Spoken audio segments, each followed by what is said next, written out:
जिस कंपनी से आप मुलाकात करने जा रहे हैं वो है आनंद राठी वेल्थ। 2002 में इस कंपनी की हुई थी शुरुआत। देश की दिग्गज non bank wealth solution company है।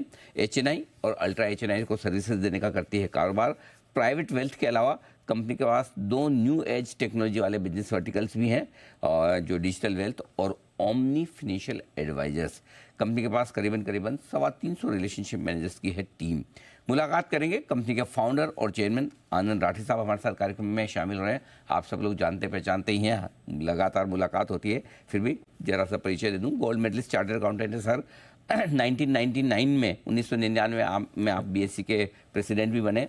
सीडीएसएल जो कंपनी आजकल बड़ी सुर्खियों में है, इसकी स्थापना में सर की बड़ी अहम भूमिका रही है और लगभग 55 साल का लंबा गहरा अनुभव है सर का मार्केट का। राठी साहब बहुत बहुत स्वागत है, धन्यवाद सर आपका हमें समय देने के लिए। आज हमने मार्केट के बजाय आपको आपकी कंपनी के बारे में और इस पूरी स्पेस के बारे में जानने के लिए आमंत्रित किया है। तो सर सबसे पहले तो ये समझाएं, जिस तरह से बाजार लगातार लाइफ हाई पर पहुंच रहे हैं, वॉल्यूम्स रिकॉर्ड हो रहे हैं स्टॉक एक्सचेंजेस में, किस तरह का बिजनेस का माहौल है आप जैसी wealth creation firms, broking firms के लिए इस वक्त? धन्यवाद अनिल, और आपके सभी दर्शकों का मेरा नमस्कार। नए फाइनेंशियल ईयर के लिए बहुत बहुत शुभकामनाएं। जी सर। पिछला वर्ष अनिल सभी इन्वेस्टर्स के लिए बड़ा अच्छा रहा है। मार्केट ऑलमोस्ट 25-30% तेज़ी पे इंडेक्स चले हैं। स्मॉल कैप मिड कैप और तेज़ी से बढ़े हैं। तो overall I think wealth creation बहुत अच्छा हुआ है। तो मेरा ये मानना है कि आज माहौल जो है, देखिए जीडीपी ग्रोथ की बात हो रही है, 8% की जीडीपी ग्रोथ की बात हो रही है। नेक्स्ट ईयर भी, मतलब करंट ईयर, लास्ट ईयर में 7.5-8%, इस साल में भी 7% के ऊपर। ऐसा लगता है कि भाई इंडिया की ट्रेजेक्ट्री जो है अगले 10-15 साल के लिए बड़ी पॉजिटिव ट्रेजेक्ट्री हो गई है। और उस माहौल में निश्चित है कि लोगों के पास आमदनी बढ़ेगी, इनकम्स बढ़ेगी, वेल्थ क्रिएशन बढ़ेगा। और जब वेल्थ क्रिएशन बढ़ेगा तो नेचुरल है कि सभी के लिए, इवन सारी कंपनी के लिए, पर पर्टिकुलरली वेल्थ मैनेजमेंट कंपनियों के लिए एक बड़ा अच्छा अवसर जो है रहने वाला है। ठीक बात है। सर आपकी कंपनी की परफॉर्मेंस के बारे में बात करें तो आय और मुनाफा जो आपने पूरे साल भर का गाइडेंस दिया था वित्त वर्ष 2024 का, तो पिछले तिमाही के नतीजों के साथ हमें पता है 77% तो आप हासिल कर चुके हैं। एयूएम का जो आंकड़ा था आपका टारगेट पूरे साल के लिए 51,000 करोड़ का था, वो ऑलरेडी 55,000 करोड़ पिछली तिमाही में ही आ चुका था। तो जाहिर सी बात है कि वहाँ तो अब नए नंबर्स होंगे। पूरे वित्त वर्ष 2024 के लिए अंदाजा दें किस तरह की परफॉर्मेंस रह सकती है? देखिए अभी मेरी बोर्ड की मीटिंग है 12 तारीख को। अच्छा। और इसलिए कोई भी फिगर देना सही नहीं रहेगा आज की तारीख में। ठीक है, 10 दिन में रिजल्ट सामने बिल्कुल। आप जो 9 महीने के रिजल्ट आपने देखा है। जी जी जी जी जी सर, जी सर। इसलिए मैं समझ चाहता हूँ कि फिगर्स की बात शायद नहीं करें तो ठीक है। ठीक बात है। सर जस्ट आउटलुक एक मैं वित्त वर्ष 2025 के लिए लेना चाहता हूँ। जिस तरह के माहौल में हम वित्त वर्ष 2025 में हम एंटर कर रहे हैं, एक बार ये समझाएं कि ये साल किस तरह का रह सकता है। देखिए मैं समझता हूँ कि ये साल जो है अच्छा रहेगा।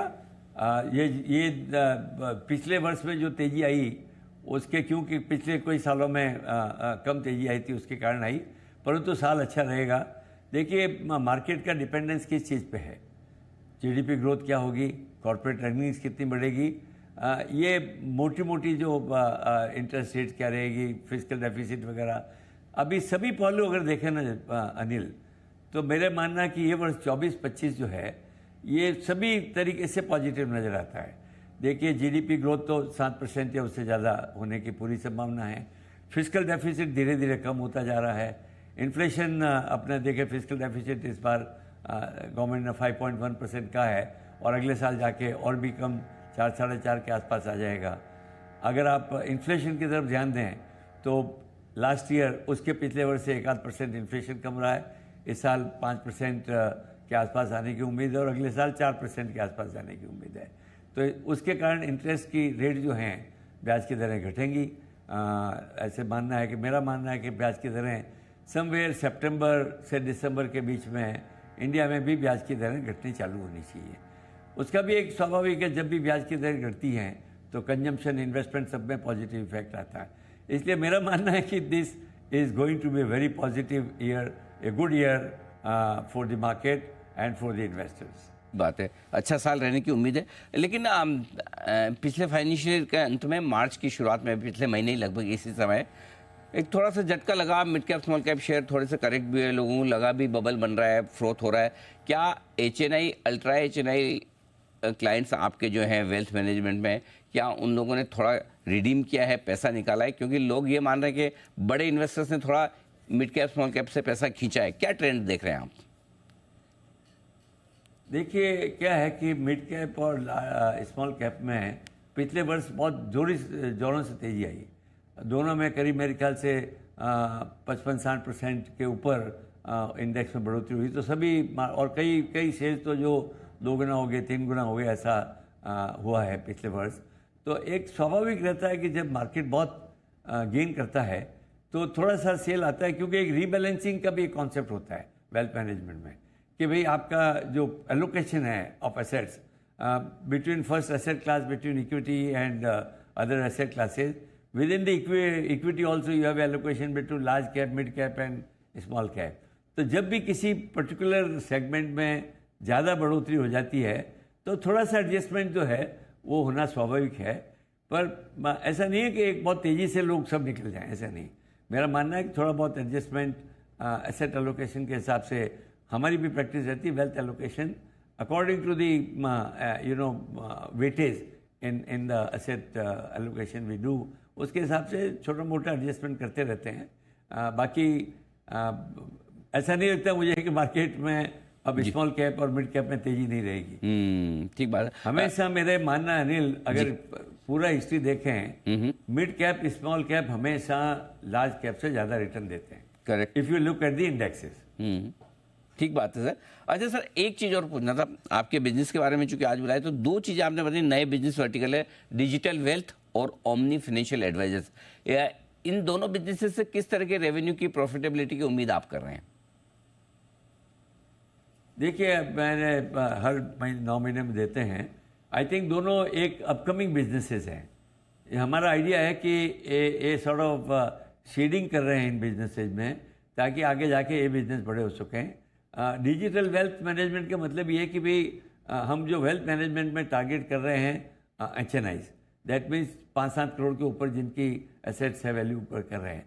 परंतु जो मास एफ्लुएंट हैं, आज हिंदुस्तान में सबसे बड़ा जो मिडिल क्लास है, जिनके पास 1 करोड़ से 5 करोड़ रुपए का इन्वेस्टेबल फंड है, उनके लिए हम समझते हैं कि उनके लिए एक वेल्थ मैनेजमेंट की अच्छी एडवाइजरी की ज़रूरत है। और उसके लिए हमने डिजिटल वेल्थ मैनेजमेंट का एक प्लेटफॉर्म तैयार किया है, जहाँ बिना ज़्यादा पर्सनल सर्विस किए हुए ऑन द टेक्नोलॉजी बेस लोग अपना वेल्थ का मैनेजमेंट कर पाएंगे। सपोर्ट होगा हमारा, it would be all supported, but requirement of support would be far less than it is in HNI। तो उस हिसाब से ये ऑलरेडी प्रॉफिटेबल बिजनेस है, स्मॉल स्केल पे भी है भी, परंतु प्रॉफिटेबल है और आगे जाके लगता है इसमें बड़ी ग्रोथ की बड़ी संभावना है। जहाँ तक OFA का सवाल है, वो एक हमारा टेक्नोलॉजी प्रोडक्ट है which is sort of we give it on just a monthly और annual cost basis. Idea is to support जो इंडिपेंडेंट फाइनेंशियल एडवाइजर्स हैं, उनको बड़ी डिफिकल्टी होती है अपनी अकाउंटिंग करने में, क्योंकि म्यूचुअल फंड का अकाउंट रखना, RTA से डाटा उसको प्रोसेस करना और क्लाइंट को अच्छी रिपोर्ट बना के देना, उसके लिए हमने एक बहुत अच्छा ये एक प्लेटफॉर्म जो दिया है, एंड वेरी चीप, मतलब इसके 12-14 हज़ार रुपये साल के कॉस्ट देते हैं लोगों को। Idea is to help independent financial advisors and in long term. देखिए एडवाइजर्स की बढ़ोतरी होना स्वाभाविक है इंडिया में, अभी भी हो रहा है और हर साल बढ़ते जा रहे हैं, तो उनके लिए एक अच्छा ये प्रोडक्ट साबित होगा और हमारे लिए भी जाके इससे एक सब लोगों को एक कस्टमर सर्विस के लिए बड़ा हेल्प मिलेगी। उस एंगल से भी हमने ये प्रोडक्ट को आगे बढ़ाया है। राठी साहब, बहुत बहुत धन्यवाद आपका समय देने के लिए और अपनी कंपनी के बारे में और पूरे वेल्थ मैनेजमेंट बिजनेस के बारे में विस्तार से बातचीत करने के लिए और हमारे दर्शकों को डायरेक्शन देने के लिए धन्यवाद सर। आइए बढ़ते आगे। Thank you Anil, thanks to